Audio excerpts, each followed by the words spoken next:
Claridad Cruz Alfonso era su nombre. Ándele, por si no sabía. La reina de la salsa, dice, la guarachera de Cuba. Tenía muchos seudónimos. Ella está una extraordinaria cantante. Azúcar.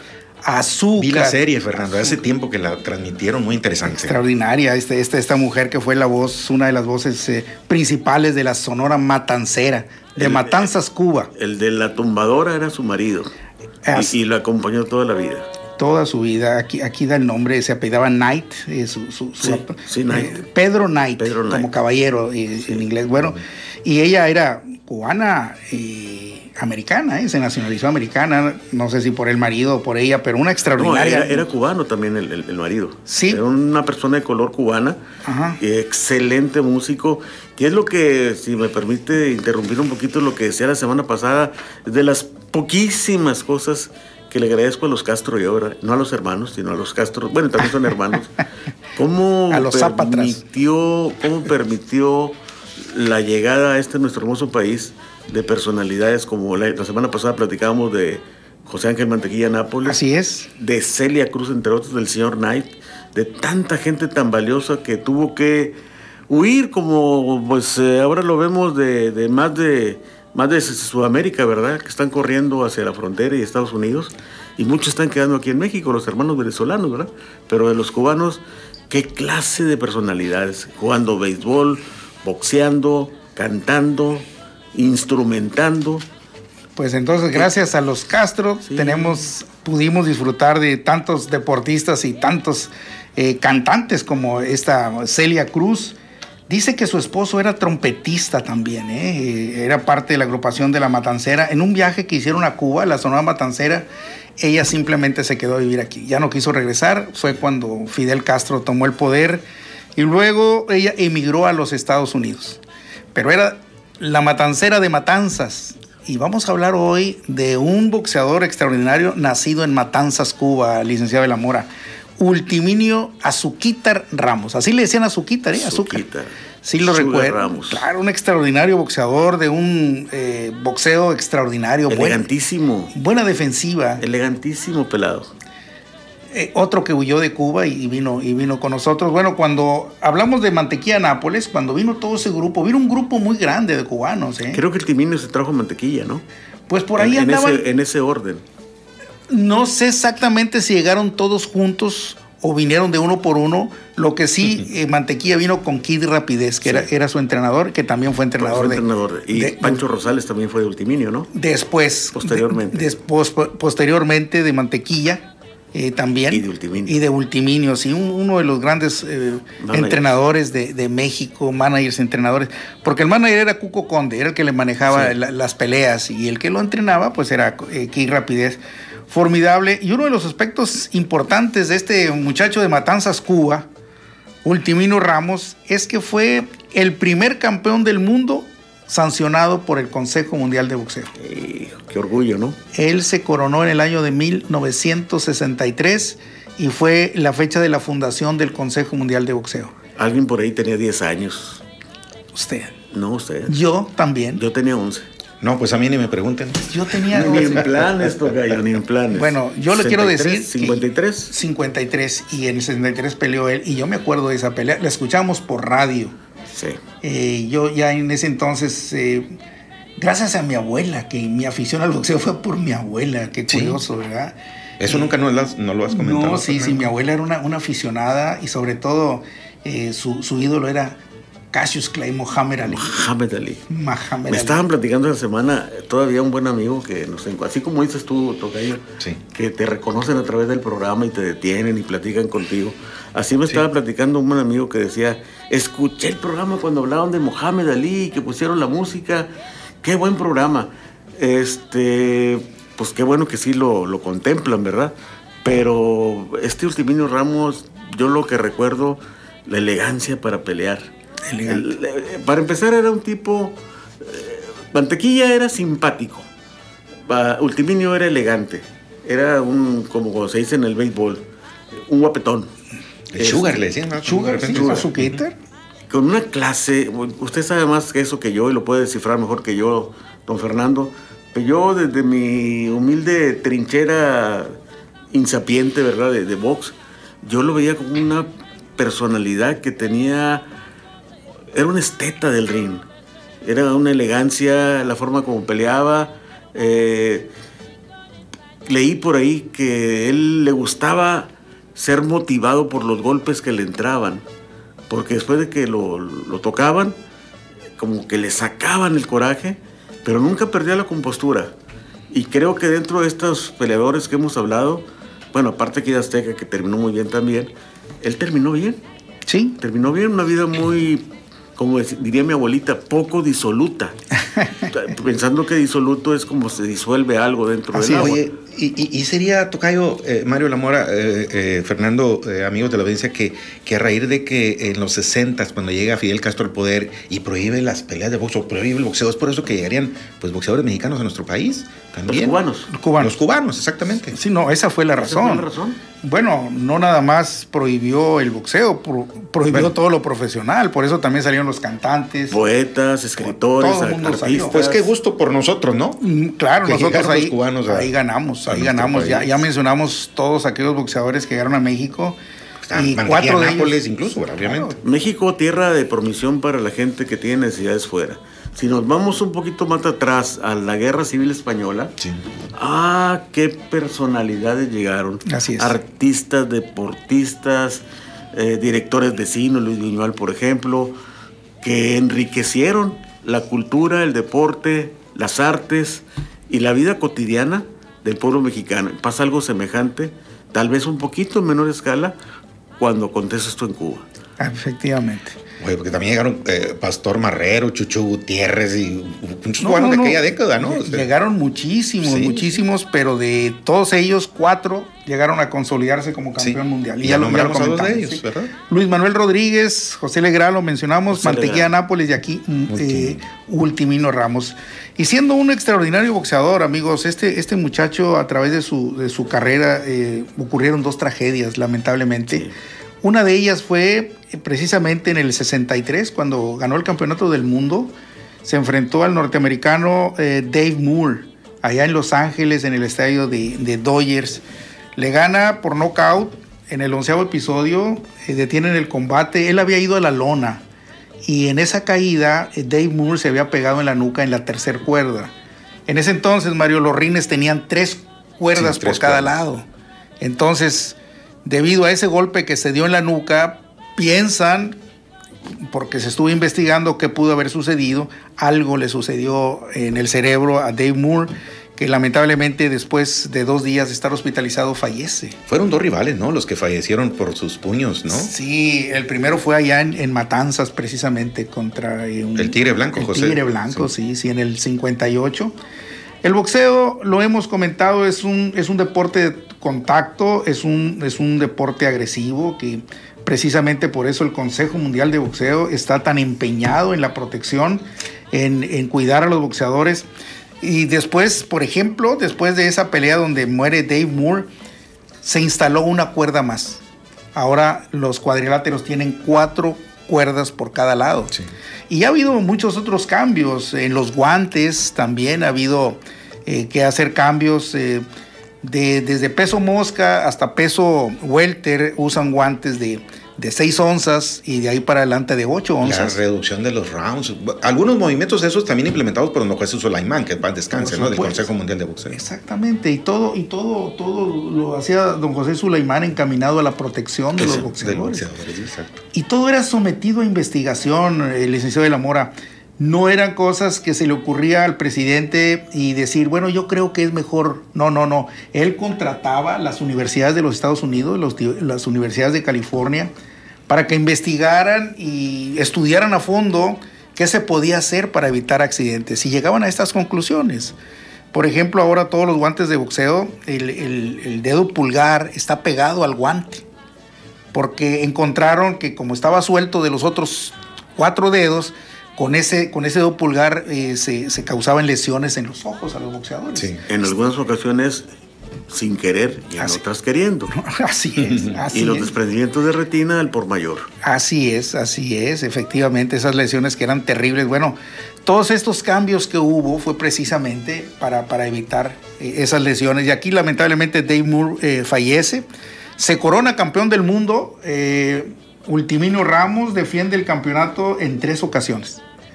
Y lo defiende ante boxeadores muy conocidos para nosotros. Uno de ellos fue Mitsunori Seki. Un japonés que se enfrentó también a... Hace tantos años y se acuerda uno del nombre todavía. Sí, claro.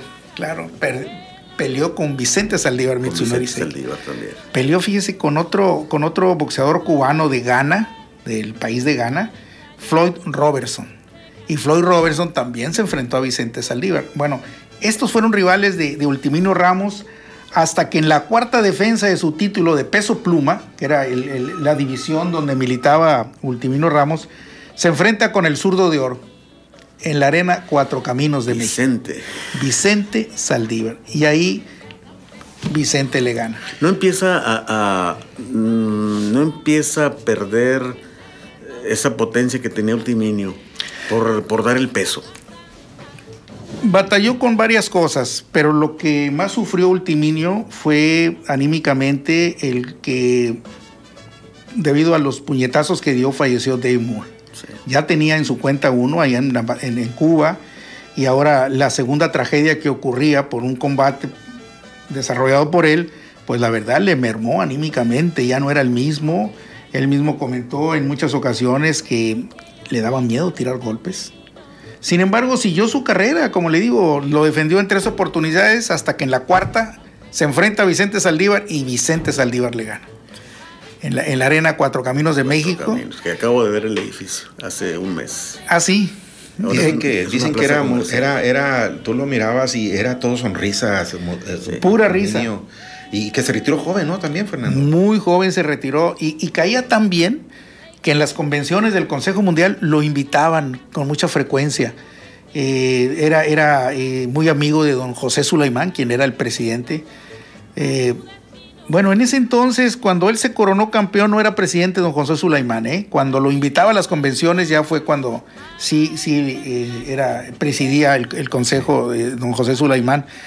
Pero era tan guapachoso que también formó un grupo tropical de música, igual que Mantequilla Nápoles, licenciado del Amor. Pero fíjate qué curioso, tocayo, amigos de la audiencia, Fernando, cómo Ultiminio Ramos, de niño, a los 9 años, que sale de la casa, se enojaba porque le decían el niño, y había bronca. O sea, los niños del barrio le decían niño, y porque él se quería ver grande, y cómo lo convierte todo eso después en sus andanzas en Cuba. A ir creciendo, y muy joven empezó dentro del boxeo. Muy apegado, ¿no?, a su familia, sí. Y lo hacía todo por proteger a su madre y a su padre. No sé si habrá tenido la oportunidad de traérselos a México. Eso no supe. No, fíjese, eso no lo tengo registrado aquí. Era muy difícil. Ya cuando entró Fidel Castro, para los que habían dejado la isla, era muy difícil tener acceso, y sobre todo con sus familiares, porque era una herramienta que utilizaba este gobierno comunista como para... Pues todavía, ¿no? Todavía, con los médicos que manda, los pobres médicos, el salario que reciben es el que les paga él, y el salario que perciben en México se va para Cuba. Fíjense que empezamos hablando con Celia Cruz porque era de Matanzas, Cuba, y porque más o menos era el tiempo que Ultiminio Ramos, cuando ella salió de Cuba, sí regresó a Cuba, pero regresó a Guantánamo, que hay una base militar norteamericana. Sí. Uh-huh. Y cuando regresó, se trajo un puño de tierra. Ella ya vivía en Miami y dijo, me lo guardan, y por favor, cuando yo fallezca, me lo echan en el ataúd. Y eso me recuerda a otro músico cubano, Bebo Valdés. Uh-huh. Bebo Valdés fue un cubano músico que inventó hasta un ritmo parecido al mambo. Batanga creo se llama, si no estoy equivocado. Él se fue, vivió en varios países, y cuando falleció, sus últimos éxitos los hizo frente a un cantante español de flamenco, Diego Cigala. El Cigala. Yo le recomiendo esta música extraordinaria, flamenco, pero con música cubana, extraordinario. Y le pide a su amigo Diego el Cigala que por favor que vaya a Cuba y se traiga tierra, por si el día que fallezca lo pongan en el ataúd. Fallece Bebo Valdés y pide permiso la familia para enterrar a Bebo Valdés en Cuba y nunca lo permitió Castro. Diego Cigala fue y a escondidas de contrabando se trajo tierra y se la puso en el ataúd, igual que Celia. Oye, Fernando, interactúa con nosotros nuestra audiencia y eso la verdad nos da enorme gusto que nuestra audiencia sintonice la página de Estéreo 91 en Facebook y se conecte en Facebook Live y nos comente, ¿verdad? Como mira, Benjamín Romo, que se reporta, Fernando, sí. Ojo, Fernando, ojo, Mario de la Mora, dice, dedíquenle por favor un programa a los pesos completos mexicanos. Hemos hecho algunas remembranzas de algunos de ellos. Qué buen tema. Y Benjamín Romo dice esto precisamente a los pesos completos mexicanos como el Pulgarcito Ramos, que estuvo a punto de ganarle a Joe Frazier y también al Macetón Cabrera, etcétera. Y manda saludos a ustedes, los integrantes de este espacio. Muchas gracias. De Jueves del Recuerdo. Gracias, Benjamín. También Isaías Rodríguez. Buenas tardes para todos en cabina. Una pregunta, ¿quién ganará, Canelo o Triple G? Gennady Golovkin. Bueno, pues ya es una buena pregunta, Fernando. Y Boris Olalinde, bueno, la maestra se reporta. Buena tarde. Ahí están las preguntas de nuestra audiencia. No, pues muchas gracias por sintonizarnos, escucharnos. Y bueno, las apuestas dicen que Canelo está favorito 4.5-1 contra Triple G. Hablando de Ultimino Ramos después de que pierde el campeonato, que fue en 1964, él intenta recuperarlo nuevamente contra el puertorriqueño Carlos Ortiz. Carlos Ortiz era el campeón, le decían el Gato. Pelearon en México y fíjense que aquí pasó algo muy interesante que quiero comentarles. En esa pelea empezó a sangrar Ultimino Ramos de una cortada tremenda que tenía, una hemorragia brutal. Y habían traído como referee a un ex campeón del mundo de los semicompletos llamado Billy Conn. Era un norteamericano. Entonces, Billy Conn era una de las primeras veces que era referee y vio que sangraba mucho Ultimino Ramos y en un momento dado detiene el combate y empieza a preguntar dónde está el médico. Y él decía, le recomiendo que lo busquen en YouTube, la primera pelea de Carlos Ortiz y Ultimino Ramos, y se oye cuando grita, "Where is the doctor? Where is the doctor?", decía Billy Conn. ¿Dónde está el doctor? Y no aparecía, no estaba por ningún lado. Dejaba que siguiera la pelea, seguía sangrando muchísimo Ultimino Ramos, y llega el momento que, desesperado el referee Billy Conn, no haya más remedio, al no encontrar al médico, de detener el combate. Dice, no lo puedo dejar seguir. Entonces le levanta la mano a Carlos Ortiz, pero para ese entonces se desata una bronca brutal en la arena. La gente inconforme empieza a lanzar objetos, se va Carlos Ortiz con sus entrenadores al camerino. Ya después de un momento de confusión y empieza el comisionado, pues deciden que debe continuar el combate. Ay, le llaman a Carlos Ortiz por el altavoz y él no regresa. Se detiene el combate, entonces declaran vencedor a Ultimino Ramos. Y después, 4 días después, hacen una investigación, dicen, no, vamos a dejar vacante el combate, se van a tener que volver a enfrentar, el siguiente año se enfrentan en Puerto Rico y lamentablemente Carlos Ortiz ahora sí lo noquea en el 5º episodio. Y por esa razón ya no vuelve a ser campeón del mundo Ultimino Ramos. Queremos agradecer, Fernando, a nuestro productor, a Manuel Horta, que los que están conectados a Facebook, estamos viendo imágenes de algunos de los combates de Ultimino Ramos. Sí, vean el estilo. Sí, el estilo. La verdad, algunas a colores, a color, otras en blanco y negro, pero eso habla de peleas antiquísimas, ¿no?, que tuvo en aquellos lares. Y de la calidad de la producción. Sí. De don Manuel, mis respetos para él. Sí, y pues todo para el beneficio de nuestra audiencia que se conecta vía Facebook Live. Así es. Regresando a Ultimino Ramos, quiero decirles que en el año 2013 es entronizado al Salón de la Fama, Mario. Igual que Mantequilla Nápoles. Y muy merecido, por supuesto. Merecido y como mexicano, porque tanto él como Mantequilla se nacionalizaron mexicanos y se le reconoce. Entonces, es uno de los pugilistas que han dejado marca en el boxeo nacional y mundial. Finalmente, pues ya mayorcito, ya después de retirarse, por ahí sufre una fractura de la cadera, pero ya tenía muchos problemas de salud, tenía cáncer de próstata y finalmente en el 2017 fallece. Y mira todo lo que provocó el régimen de Fidel Castro, ¿no? La salida de los boxeadores cubanos y triunfaron acá en nuestro país. Pues fíjate qué bonito, a mí me gusta, bueno, me toca participar, es una suerte que Dios me brinda. Pero me gustan mucho los jueves del recuerdo porque yo aprendo de esta... Aprendemos. Yo hablo en primera persona, de esta eminencia que tengo enfrente de mí, en la que narra y ha logrado conjuntar, a algunos les podrá gustar, a otros no, el hecho de que entremezcles la época a través del cine, a través de las canciones, de la música, con la actualidad, porque te traslada. Y yo disfruto mucho escuchar ahí. Te transportas, te vas en un viaje, decimos así nosotros. Y estar con don Fernando aquí Lleveras y contigo, obviamente, pero aquí el experto del box es él. Pues, claro. Y me lleva de repente a acordarme las ocasiones que me tocó conocer, en este caso, a Celia Cruz, ¿verdad?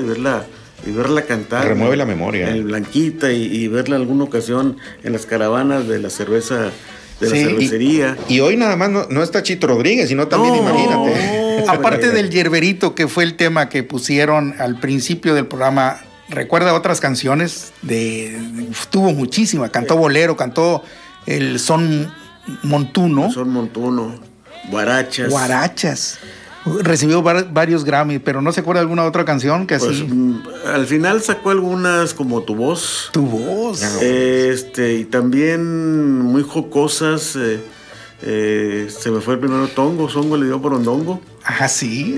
Borondongo le dio Bernabé. ¿Y Bernabé? Le pidió Fuchilanga, ¿no? Sí. No, vaya. Este contenido tan explícito y tan profundo de la letra, ¿verdad? Esa melodía. Pero qué bonito. Bueno, a mí me encanta estar participando como audiencia de este programa. La negrita tiene tumbado. Sí. Y la que se escucha, bueno, pues más recientemente, la de La vida es un carnaval, ¿no? Esa también fue un exitazo. Anima mucho las fiestas decembrinas. Y hubo una donde le dieron un Grammy porque era una canción en inglés que se llama I Will Survive, Yo Sobreviviré. Sí. Fue un exitazo a nivel mundial. Y de hecho la música de Celia Cruz la tienen catalogada como un punto de partida de la música latinoamericana a través de la voz de esta mujer en todo el mundo. ¿Y dónde dejan Guantanamera? Grabó 37 discos, long plays y aparte muchas grabaciones que hizo en vivo la gran Celia Cruz. Pocos saben lo que es un long play. Poco sabio, sí. De larga duración. Oye, pues siempre nos quedamos los jueves del recuerdo siempre con ganas de más, ¿no, Fernando? Mario Tocayo, licenciado de la Mora, amigos de la audiencia, siempre, pero ya saben que nuestro enemigo pues es el tiempo, ¿no? Sí. Pero bueno, afortunadamente contamos con dos personas con gran conocimiento en este ramo, en esta disciplina del boxeo y un poquito más o menos de la